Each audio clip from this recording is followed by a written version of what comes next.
and welcome to the latest installment in our series PPE in a Time of Pandemic. Today, I am delighted to be joined by Professors Gina Schouten of Harvard University and Professor Judy Fudge of McMaster University. Today, they are going to talk with me about gender, labor, and the pandemic. Let's start with the expression gender division of labor. What do people mean when they use this term? And why is the gender division of labor a problem? So in particular, what sorts of harms does it stand to inflict on people, and what social values might it stand to compromise? And Judy, maybe we could start with you. Sure, I'm approaching this question from a kind of political economy and a social legal perspective. So what I'm looking at is how institutions emerge at a particular point in history, usually with the advent of industrial capitalism, and we see the separation of work into paid work outside the home, and then a mix of paid and unpaid work inside the home, and a range of symbols, discourses, and values that come to be seen as naturalizing this division. And it becomes a dominant view to aspire to, and becomes entrenched quite deeply at the end of the Second World War, so that we have a male breadwinner who goes off to work, he supports the family, and we have a dependent wife who specializes in taking care of children. What I'm interested in is seeing how laws and policy actually channeled people into this. And then once people were channeled, we said, well, this is what people just naturally choose to do. So I'm concerned about two kinds of harms. One is the distributional consequences of it, and the fact that women tend to be lower paid, have higher rates of poverty and lower rates of wealth creation, and in fact work in a much fewer range of jobs than do men. And the second concern I have is around people's freedom to live lives they have reason to value, so that overcoming this kind of institutional channeling is a hurdle that creates extra costs on people to have the kind of lives they want to value. So it's both that kind of equality and freedom harm, I think, that the gender division of labor creates. Thank you. And Gina, is there anything you wanted to add there? Yeah, I would just underline a point that came through in Judy's response and maybe make something explicit, which is we can ask the kinds of normative political questions. What should our institutions be like? Would there be a gender division of labor in a just society? We can get at those kinds of questions in a way that is robust across different ways that we might want to define the term gender division of labor. So at the beginning of Judy's answer, she was just describing the emergence of certain patterns of behavior. And so someone might want to define the gender division of labor as just be about those patterns. And then we can say, okay, so there's a gender division of labor. Under what circumstances is there anything wrong with that? Alternatively, we might define the gender division of labor as being about the norms and the kind of institutional ossification of those norms that now perpetuate the patterns of behavior. And so it might be the case that those norms and that institutional configuration is objectionable and we ought to reform it. Nonetheless, gendered patterns of behavior might, under some other circumstances, be perfectly fine. So this is a way of saying that we can ask the normative substantive questions as long as we're clear about what definition we're working with. And it might be the case that some people would say, oh, the gender division of labor is morally problematic, and other people would say, no, it's problematic only under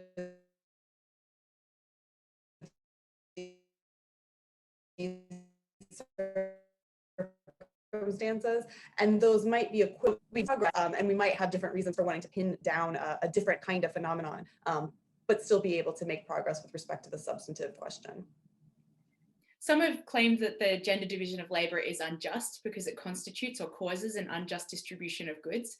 Now, Gina, you've argued that this view misdiagnoses the problem. So what, in your view, are the fundamental problems with the gender division of labor?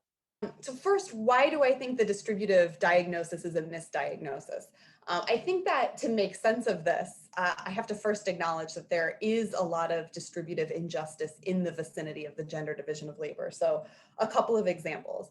I think that caregiving is wrongly undervalued, no matter who's doing it. We don't support it enough socially, and women, in fact, do more of it. So that's a kind of gendered distributive injustice. I think poverty is clearly unjust, and more women are in poverty. And it's not accidental in either of these cases that it's women suffering the injustices in greater numbers. But the distributive injustices are no more unjust when they befall women. So between an impoverished woman and an equally impoverished man, I argue that her claim to justice is no more urgent than his in virtue of the gender difference. So to think about the relevance of distributive injustice for gender injustice, I think it's helpful to think about the gender inequality that would survive remediation of all distributive injustice. And this is just an exercise, and ask whether there might still be, for example, wage gaps. And so imagine that we live in a society that does fairly remunerate caregiving. We have a caregiver resource account or a caregiver wage, however we want to do that. So even if you're taking care of your children at home, you have a kind of social support. Nonetheless, imagine that it doesn't reach the level of the mean earnings that you would get if you were working outside the home. So effectively,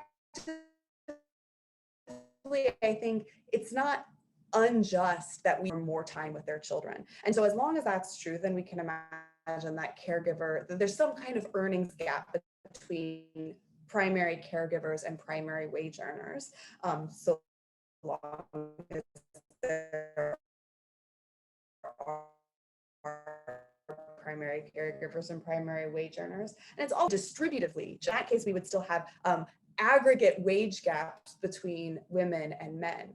Now, in this case, I don't think, again, we've imagined that they're not large, right? Because we are supporting caregiving and we've otherwise realized general principles of distributive justice. In this scenario, I think we would still want to be able to say that there's gender injustice. It's just not distributive injustice. And what's unjust is what causes the choices that people are making in this scenario. So if there are norms, if there are institutional constraints that make it the case that more women go in for a heavier specialization in caregiving, then we might still want to object to that, even though sort of by stipulation, there's no distributive injustice in this scenario. So the studies are unjust, but not essentially because they're gendered. And the gender division of labor is unjust, but not essentially because of its downstream distributive consequences. So my argument is that to properly locate the injustice, we have to sort of look at what causes the choices that individuals make about how to allocate their time between caregiving and wage earning. And this might seem to be a kind of quibble, but I do think that it's important to get this right, if only to actually think very clearly about how these kinds of injustices do interact with each other as they so pervasively do. So Gina, let's build on some of these themes. Your book, Liberalism, Neutrality, and the Gender Division of Labor, takes up the practical and conceptual problem of squaring liberal values with some long-held policy goals of the feminist movement. So to gloss the problem, we live in a pluralistic liberal society in which many people have strongly held differences about feminist projects and policy goals. People have different normative political views concerning gender roles, familial function, and practices concerning gender and labor. Now, with all of this disagreement, one might worry that imposing policies aimed at supporting gender egalitarian lifestyles in the workplace and beyond would fall afoul of liberal precepts. Nonetheless, you argue that it is precisely because we live in a liberal society that we should adopt more extensive state interventions to support gender egalitarian lifestyles. Indeed, you argue that under the right circumstances, citizens would insist that these interventions be introduced. So perhaps you could give us a brief account of your argument for this position here. Thanks. That's such a perfectly teed up question. So the liberal precepts in question that you just reviewed favor a kind of value abstemiousness in political justification. So very roughly, we can't take a stand on what makes a life fundamentally good. So if we have compulsory schooling, for example, we can't justify that on the grounds that some parents raise their kids to affirm illiberal values, and those kids would be better off if we were to expose them to practices of critical reflection. And in the gender case, we can't justify social policy on the grounds that it's better for women and men if they share caregiving and paid work equally. So say I wanted to argue for a way of structuring caregiver support policies, family leaves, that encouraged gender equal take-up of those leaves between women and men. So allocating leaves to individual caregivers rather than to a domestic unit so that they don't actually take the leave. This is a way of encouraging more caregiving among men because if they don't take the leave, then it doesn't default to a partner, including in an opposite sex marriage or partnership, a mother. So say I wanted to argue for that. The kind of abstemiousness and justification that I just described doesn't mean that we can't do a policy like that, consistent with the liberal precepts. We just have to ask whether the policy is justifiable without assuming that some citizens' cherished reasonable values are wrong. Now, I just, as an aside, want to point out that it might be worth asking that question, even if you don't embrace the liberal democratic commitment to abstemiousness as a kind of requirement of legitimacy. We might just think that it's strategically good to be able to maintain this kind of justificatory community with citizens who disagree with us about fundamental values. Okay, so the commitment to value abstemiousness that I just described doesn't mean that we have to abstain from invoking any values. In fact, the commitment itself is based on a certain kind of value. So we can ask, why do we want to maintain the kind of justificatory community that value abstemiousness aims to realize? And I think the answer is that the reciprocity characteristic of such a community is an expression of our standing as free and equal citizens. That itself is a complex value commitment. It just has a special status because it's precisely the commitment that entitles the illiberal parents and the gender traditionalists to the respect of living in a state that doesn't assume they're making a fundamental mistake about the values that guide their lives. So there's a kind of equality that underpins respect for pluralism itself. And that's the value commitment that we can share across deep disagreement about other matters. So that's the set of what kind of begins to delineate the set of shared values that we can use to justify even progressive political interventions that lots of people might despise. So if we can build a case for compulsory schooling or for a common curriculum, or for policies to encourage equal sharing of caregiving between women and men, if we can build it on that value, the value of mutual respect among free and equal citizens, then those policies are consistent with the kind of value abstemiousness that civic respect, I think, asks of us. And that's the kind of argument that I try to develop in the book. So the idea is that when we look closely at this complex value of mutual respect among free and equal citizens, and when we look at the way it underpins some of its most paradigmatic implications, like freedom of conscience, we can see that it also impugns the gender division of labor understood as a set of social norms. And it calls for social policy to act on those norms, even by acting on individual enactments of those norms. And that's true even without casting any kind of, condemnation at those particular enactments of the norms. It's just that by acting on the enactments of the norms, we can erode the norms themselves over time. So that's the argument. So let's talk unpaid labor. So Karl Marx coins the term social reproduction to describe the labor processes that ensure the perpetuation of social structures and systems over time. In America, much of the work of social reproduction is unpaid or poorly paid, and it's performed by women and minorities. So what are some concrete policies that we could adopt to seek a more equitable distribution of the burden of social reproduction? And you've both written on this topic, so I'd love to hear from each of you. Judy, perhaps you could go first. Sorry. One of the things we first have to do, I think, is recognize that social reproductive labor is absolutely essential. And we certainly notice that now. And we certainly see how it's increased the amount of unpaid socially reproductive labor. So it's essential for society.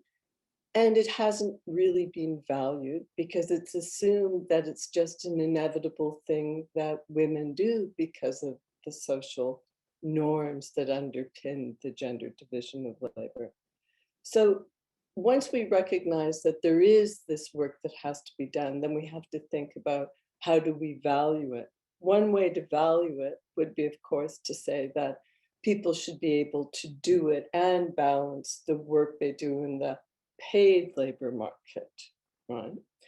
We should also say that people who do this work for pay, and it is often done for pay, should also be valued, right? Because we want to disrupt the association of the norm that this is generally done by women and thus is done for love, shouldn't be done for money, that these are values that aren't associated. So we can think of various kinds of leave policies that would allow people to more freely choose. We can think of ways of organizing work that would allow people to have more compatibility. But that kind of flexibility on work also then has to be reflected in a lack of flexibility on work for certain people.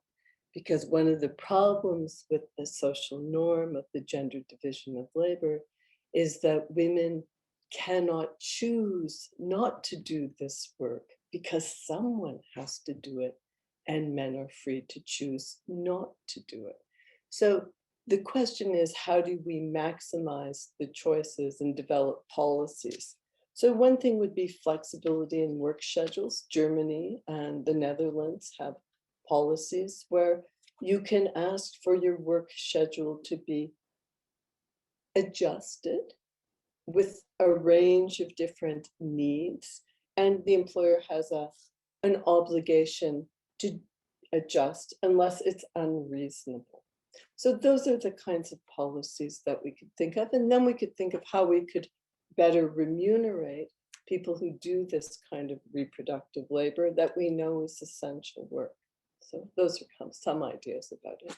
Thank you. And Gina, do you have any policy ideas that you want to contribute here?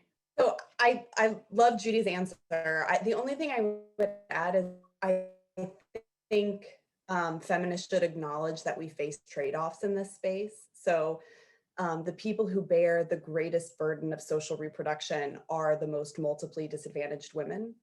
And it seems to me that the quickest way to ease that burden is to use blunt policy tools. So Biden's parental tax credits, very generous, fully refundable, those kinds of policies. But blunt, non-complicated policy tools risk exacerbating the gender division of labor. So you support vulnerable caregivers by getting them cash quickly. You get cash quickly by supporting caregivers generally. But the money that supports the basic needs and the basic consumption of the most vulnerable women and families by subsidizing their purchase of food, say, might subsidize more privileged women's withdrawal from paid work to perform caregiving. And that's bad, not because the woman who withdraws from paid work when she is enabled to do this by generous cash assistance, it's not bad because she's making a mistake, but it's going to reinforce the social norms of the gender division of labor, and it's going to shield the institutional configurations from reform. So in the long run, I think to help the most vulnerable women, we have to support their material needs and erode the gender division of labor.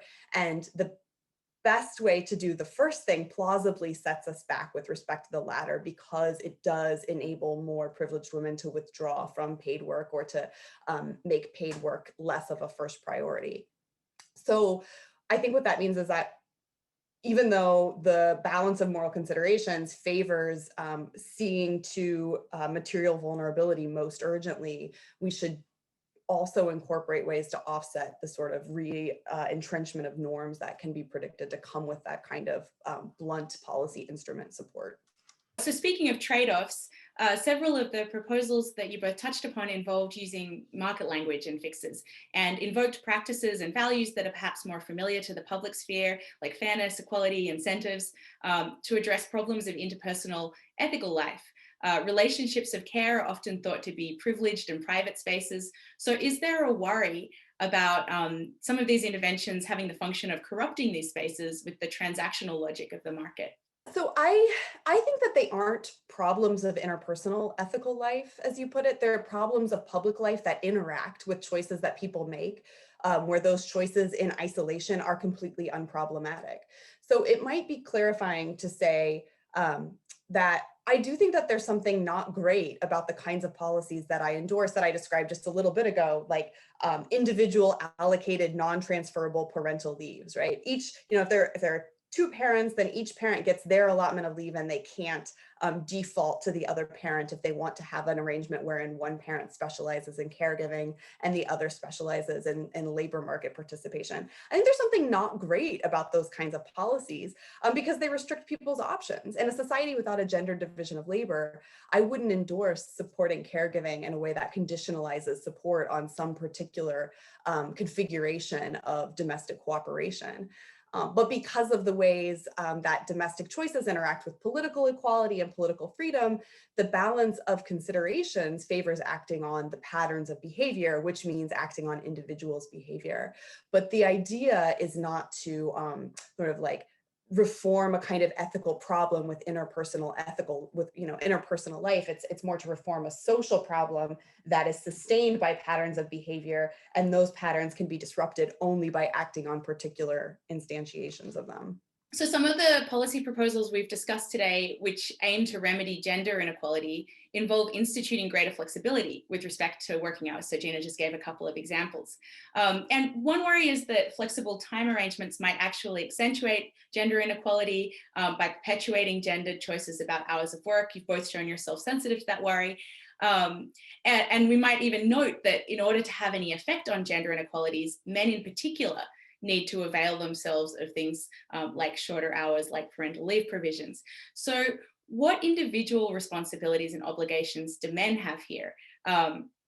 Do ambitious men have a moral duty to be less ambitious or to pursue their ambitions differently? And should the state, intervene and place hard caps on the numbers of hours that people can work? Well, here I think there's a difference, and here I want to echo what Gina's saying, between individual ethical responsibility and kind of what public policy should be doing. You may have public policies. We know that the gender division of labor is no longer tied to women not working for wages and men working for wages. It has to do with hours that people work. So if you really want to look at a gender division of labor, you look at hours of work of different occupations and different sectors. And it reads pretty clearly across almost all OECD countries. So then you have to think, okay, so that people can make their own ethical decisions, and people in families use language of fairness. In fact, the economy was the household, and these whole notions of negotiating come in families. I don't want to interfere with that. But I do want workplaces to have caps. And in many jurisdictions, Canada has some maximum hours of work caps. The US has very few maximum hours of work caps, but they're riddled throughout Europe. And these are ways of distributing. So sometimes, in order to disrupt norms, what you have to do is minimize certain people's freedoms at a public policy level, so other people have different kinds of freedoms. So it's a question, I guess, of trade-offs, but I think it's trade-offs made at the policy level, and then we see how they filter through.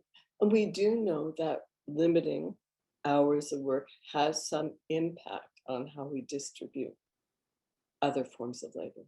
Thank you. Gina, did you have anything you wanted to respond with?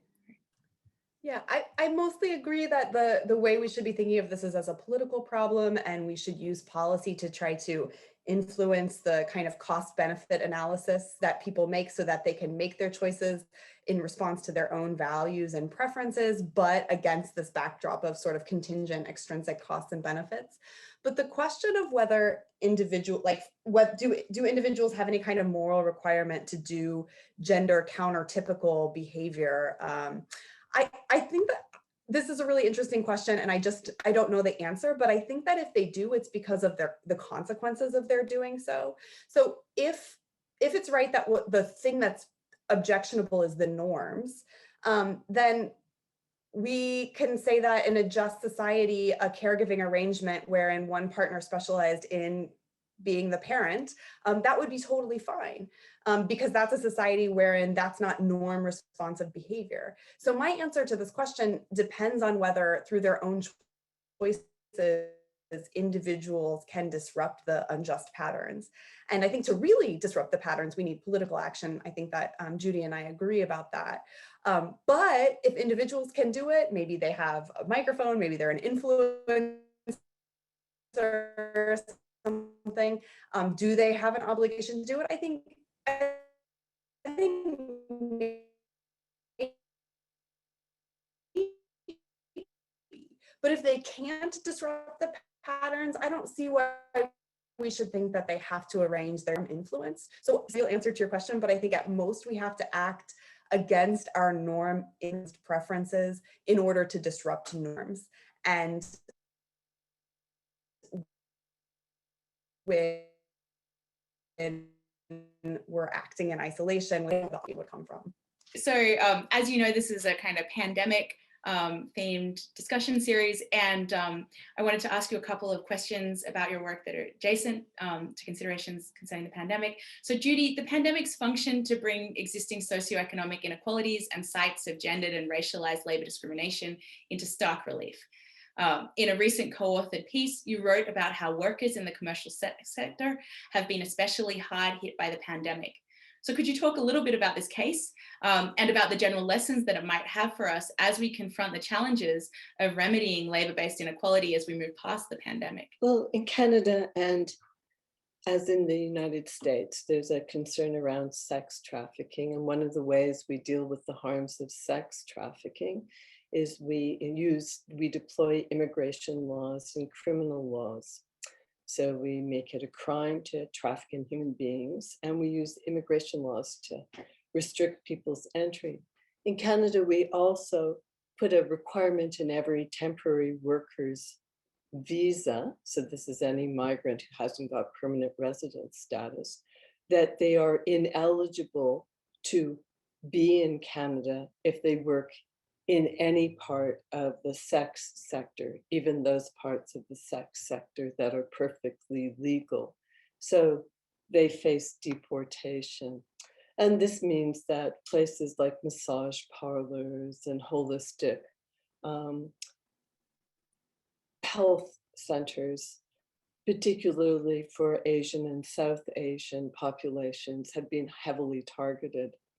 The problem with this is that because these workers are in this sector, and some of them are fearful that even if they have documented migration status, they will lose it if they disclose that they are working in the sector, they'll be deported. That's the penalty. Or they are undocumented because they're not accessing benefits. We don't provide our emergency relief pandemic benefits to undocumented people. Because they don't access benefits, then they engage in behavior that is a bit risky for producing contagion. The other problem has been that we have embraced more readily in Canada than the United States restrictions on mobility and business during the pandemic. But the downside of these kinds of rules is that they can be racially profiling. So we've seen this kind of double whammy happening. And this is a form of reproductive labor, I guess, and it's certainly a gendered division of labor. So one of the ways that we can think of resolving this problem is actually to find ways of giving social benefits, emergency relief benefits to migrant sex workers. In Canada, we also have problems with agricultural workers who live and work in congregate settings. No requirement to vaccinate them early. And that's a real problem because in Canada, migrant agricultural workers have been the highest occupational group to suffer from the COVID. So there's these things that get heightened during the pandemic. To follow up with Gina, in some recent work of yours on the pandemic, you've cited a United Nations policy brief, which warns that the pandemic may set gender equality back by decades. So in your estimation, why is the pandemic having such a disproportionately bad effect on women? And what sort of significance might it have for the program of liberal feminism as you conceive it? Yeah, so I think my answer just is, starts to underline some of the themes that came out in Judy's answer. And the main one being that the suffering wrought by the pandemic has fallen heavily on low income and minority women and single mothers who first do the bulk of the jobs that involve virus exposure. And second, the bulk of the work in the service industry that has seen the greatest job losses. And then the third prong, of course, is the impact of school and daycare closures in harness with the fact that women are still the caregivers of last resort. 1/3 of working women who are unemployed said that childcare demands are the reason that they're unemployed. So that's 1/3 for women, compared with only 12% of unemployed men citing childcare demands as the reason that they're unemployed. And so the hardest hit women are those impacted by all three of these prongs. And I think that feminists lately have thought that liberalism is sort of on the ropes, especially the versions of liberalism that I was starting to articulate earlier that are committed to this kind of value abstemiousness in justification. So if I'm going to endorse a kind of political remedy to injustice, I better be able to defend it in terms that you can accept even if you're ideologically very different than me. That feels like a very status quo biased, very conservative framework for thinking about political justification.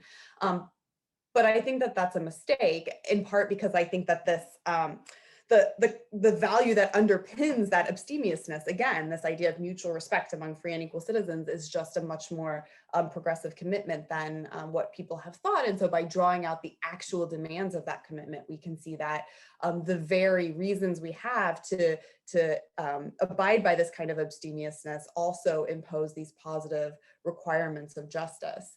And so it's for that reason that I think feminists nowadays are wrong to think that liberalism is bankrupt, or that it's an inadequate framework for articulating the demands of a genuinely emancipatory feminism. So I think liberal feminism can recognize each of these three prongs as distinct contributors to injustice. I think it can license policy responses, and it can prioritize those responses in a way that responds appropriately to the overlapping and interlocking nature of the different prongs. So that's the upshot of the argument anyway. So Judy, maybe you could tell us, what can the impact of COVID-19 on work teach us about the future of work more generally? Because I know you've been working on this big question of the future of work that's motivating a lot of labor theorists, economists, philosophers right now. And what can be done to brighten the future of work post-COVID-19? A colleague and I looked through the predictions around the future of work, mostly looking at the World Bank, the OECD, and the ILO. And then we looked at it in light of what had been wrought by COVID to see how they lined up and what was happening. And it's clear that the pandemic has amplified some of the changes profoundly. Digitalization as a mediation for various forms of the organization and procurement of work. It's absolutely clear. It's also clear that it's in fact allowed for much more homework and displaced working and a range of things. It's also clear that it's also made distribution much bigger and warehouses bigger, and it's in fact inflated the mega firms like Google and Amazon, and even the International Monetary Fund is worried about them taking rents. We've also seen that the pandemic has profoundly revealed how unequal our labor markets are in advanced industrialized economies and in the global South, and has exacerbated those inequalities on racialized and gendered basis. So all of those things have been amplified by the pandemic. But I think the pandemic also shows that the future of work is political, and it's not an economic inevitability. That in fact, there's structures that lead to how risks and rewards are distributed. It's not individuals choosing with nothing around in the atmosphere. They're choosing within various sets of constraints. And once we see that, then we can see that, yes, it can be different. And yes, there are collective action problems we cannot solve without a state. Like, we cannot respond to a pandemic without having robust state. We've seen this. Countries that haven't responded in a robust way have had much more problems. So I think that we can learn that there's ways that we can intervene and that we need state supports and that we need to think about inequality. Will we see it change? It will be interesting to see what the demands of justice are for people. Do they want to go back to the way things were, which clearly wasn't so good when we got hit with the pandemic? Or do we want to actually change things so we're more resilient for the next crisis that we have to deal with? So one of the themes that keeps coming up in this series is the notion of a universal basic income. And we might think because a universal basic income would provide income to those outside of traditional employment arrangements, it might have some positive effect on gender-based inequality. So I'd like to ask both panelists whether they think instituting a universal basic income on the whole is a good idea, and whether they think it might improve gender inequality. So maybe Gina, we can start with you. So on the whole, I just don't know. So I'm not sure how much stock to put in this, but I'm pretty persuaded by the idea that it's better to insist on full employment plus generous means tested support rather than universal basic income. But I haven't thought through that carefully enough to, I haven't written a paper where that concludes with that. So that's what I'm inclined to say on the general question, the question of, in general, should we have a universal basic income? And that answer is sort of taking for granted the idea that we can't have both the unconditional support and a sufficiently generous means tested support. So that's my kind of knee-jerk reaction. But that might be wrong, and the assumption, of course, could be questioned. So then the second part of your question is about gender equality and whether UBI would be good for gender equality. And here again, I think there are trade-offs. So as I said earlier, I think if you effectively subsidize middle-class caregivers' withdrawal from paid work or middle-class women stepping back from paid work, by supporting the income of people who have scope to make those kinds of choices, we know that women will be more inclined to make those choices because of gender norms. Then you exacerbate the gender division of labor and the norms of the gender division of labor by increasing the number of people who are enacting a kind of gender specializing domestic arrangement. So even as you improve along some measures of gender equality, as I think basic income certainly would, you may face setbacks along others. So I think the calculation is the same as above. It seems clear to me that material vulnerability is the more urgent problem of justice.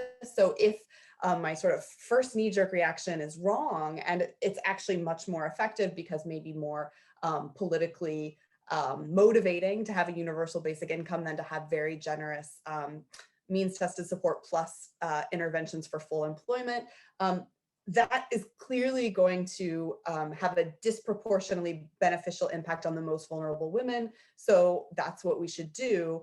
But we should, I think, be cognizant of the sort of the effects that it will have on the gender division of labor in other respects, and try to offset those effects using other policy levers available to us. Thank you. And Judy, I think you have written about the universal basic income. So is there anything that you'd like to add here? The universal basic income depends so much on how the level is and how you fund it, and also whether you provide public goods. Like if you provide public goods like child care that's publicly accessible and publicly regulated.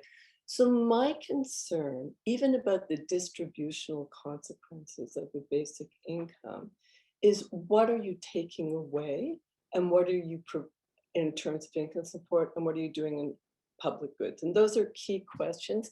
And that's why the universal basic income is loved by everyone, because it doesn't deal with the details of the big questions, the trade-offs that Gina was talking about how you fund it, what else do you fund? And then I think it doesn't do anything to nudge men to care. In fact, it may actually have the opposite effect. And then you're dealing with just reproducing the problem. So I think in the short term, coming out of the recession that's being caused by the pandemic, one thing we know that if there isn't childcare and schooling, women will be set back profoundly. We know that. We also know it's bad for children. And we also know that this has pernicious distributional consequences, that it hurts the worst off the most. So for me, the key thing is adequate, publicly funded and well-regulated childcare, because I think that will have the most impact, but it has to be well paid, and men have to be induced to perform it. So that also means that we have to challenge other things around the gendered nature of the gendered division of labor. Notions of male sexuality as predatorial and dangerous to children, which is all part of the constellation of norms that reinforce that. So I do worry about the universal basic income because it seems it's kind of become a bit of a mantra that avoids the hard questions and rarely addresses gender equality straight on. Fantastic, thank you so much. So now what I'm going to do is pass things over to my colleague Ryan Doody, and he's going to put audience questions to our panelists. Thank you. Great, so we have a number of questions, and I'm just going to jump right in with a question from Harriet. So Harriet has a question about sort of maybe a background presupposition or sort of this talk of gender norms. And Harriet is wondering whether we need to talk about something psychological like gender norms to explain some of the phenomenon that's being talked about here. So Harriet said it's not entirely, you might think it's not entirely gender norms that drive women to specialize in home production, but rather the situation of women in the labor market itself. So for example, she says, if a heterosexual couple, or in a heterosexual couple, the female member is paid less, if that's true, and has worse job prospects for advancement, et cetera, then you might think it's just rational for the couple to invest in the male partner's labor force participation, and for the female partner to take on childcare and such to make use of some comparative advantage. And this is just sort of a rational choice kind of explanation of the effects. It doesn't need to bring in anything psychological about gender norms. And so Harriet, it's an invitation to what do you think about that kind of explanation? I think what it doesn't really address at the beginning is why would it be rational for people to make those decisions in the first place? Unless you assume that people are kind of biologically predetermined, then it doesn't make sense that these would just become the way to bargain repeatedly. And we wouldn't have needed all the laws and policies that we did to channel people into these kinds of things. So I think that I tend not to look at social psychology, and I want to question why it would be so rational for everyone to make these kinds of bargains if there weren't institutions that were implementing them. It seems to me that it would be more genderly distributed more evenly if it was just a question of rational choice. I would just add to that, I don't think, and I don't hear Judy saying this, but I don't think that we have to say if it's not a matter of rational choice, then women's choices are irrational. And so I think that's a really important clarification to make. Women are responding to considerations that matter to them in rational ways, but I do think that the sort of empirical data doesn't substantiate the idea that women at the starting gate have lower earning potential, and so make a kind of domestic income calculation. So in fact, women are outpacing men in terms of undergraduate degrees, professional degrees, graduate degrees, and nonetheless, we still see these gaps arise, and that the gaps emerge right around the birth of a first child. And so then after that, you might have that it's just a cumulative, like, well, my sort of career trajectory is more shallow than. It seems that there's something that's causing that initial decision to sort of lightly specialize in caregiving that women make that isn't at the outset a matter of economic considerations, which is not to say it's irrational. So the next question is directed, it's for Gina, and it's from Tom. And Tom is wondering about an argument that you make in your book, Gina, about the gender division of labor. And you have this sort of argument against the gender division of labor that appeals to the idea that the opposition to the division undermines or might undermine the stability of the state. And Tom was wondering how you might respond to two different kinds of objections. So the first one is pointing out that, or raising the idea that historically the gender division of labor has occurred in states that are stable, or has occurred in stable states. And second is that many contemporary critics of the gender division of labor aren't like particularly inclined to protest in a way that would actually undermine the stability of the state. These are great questions, and I'm going to try to be quick just because I'm cognizant that we're running out of time, and that lots of people, to their shame, haven't read my book. So I'll just try to be very quick, with apologies, Tom, and I'd love to talk to you about this more. The idea is to draw on a notion of stability that is already value laden, such that and this sounds like I'm being tricky, but I'm going to try to quickly make that seem less worrisome.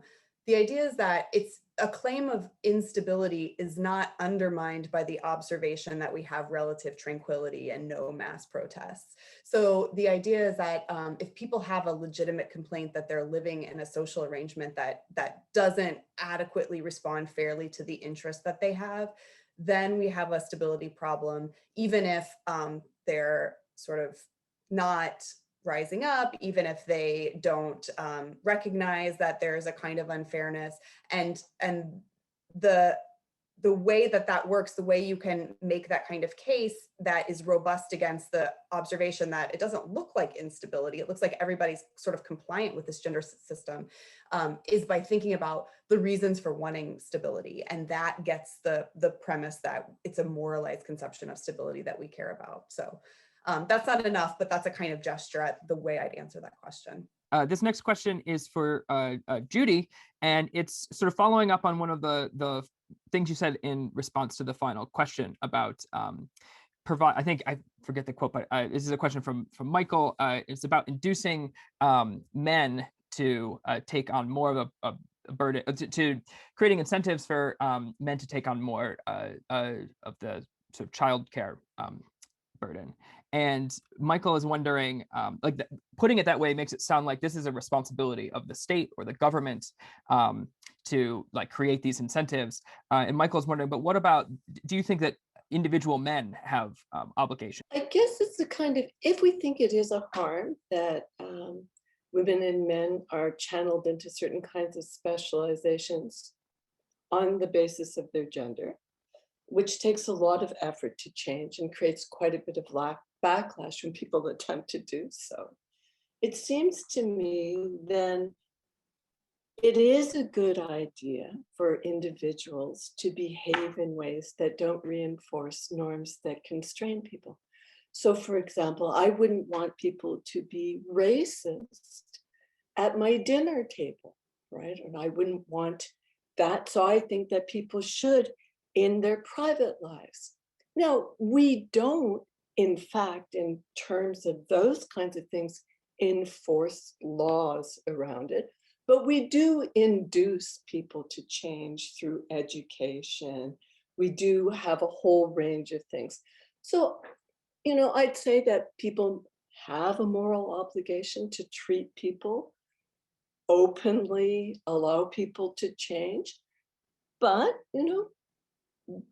I think more importantly is when we actually channel people and we use public power to reinforce that.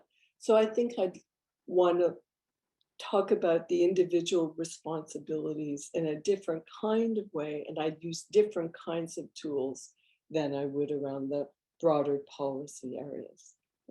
We have another question from Kayla, and this is a pretty open-ended question, I think, posed to both of you. So Kayla is curious about what you think about the future of work, given sort of this increasing trend with automation. So some people think that we're on the cusp of a situation where almost all work for humans will disappear because it'll be taken over by robots. And Kayla asks a couple questions about this. So one is, what do you think about that in terms of a prediction? Like, do you think that is, what do you think might happen here with the rise of automation? And then in particular, how might these issues intersect with issues about gender? The stuff around automation is really difficult. One of the things that we have found really challenging to automate is actually how we interact with human beings. We've even found Zoom is great and it's fantastic. We can have this webinar and it's delightful and it's going to save a whole range of certain kinds of problems, but Zoom takes a lot of energy. It uses computers, are not green, whatever. They may be a bit greener than all of us flying, but there's trade-offs around that. But one of the things we've not been able to automate is things around caring for people, cleaning people, socially interacting. We're getting better at that. So automation doesn't mean that we won't have jobs. We have more automation than we did before. We also have way more people working. We have people doing a lot of paid personal service work, some of it well paid if you're a neurosurgeon, some of it really poorly paid if you're taking care of elderly people in congregate settings, for example. So I think that the future of work really is much more a political question than a kind of determinist question. And it really is a question of how do we organize work so it's resilient and it's fairer for people so they can actually have meaningful lives doing things that they truly want to do, and here I will be redistributive, so that we actually don't distribute harms completely unattached to rewards. Like, certainly one thing the pandemic has revealed, if the future of work is like the most recent past, is that people get huge rewards with very, very little risk. And people who bear the greatest risk are getting the least reward. And that's supposed to be antithetical to the system that we say that we like. So I think that may cause us to reflect on what we actually think is essential. But that means that people have to actually think about fairness in different kinds of ways, right? Rather than power, more around fairness. Unfortunately, there are questions we aren't going to be able to get to because we just ran out of time. So apologies to those who ask questions and don't get to have their questions answered. And I'm going to pass things back to Simone. Thank you both very much. Thank you very much, Ryan. Thank you everyone for coming. Thank you for your fantastic questions. And thanks most of all to our wonderful panelists.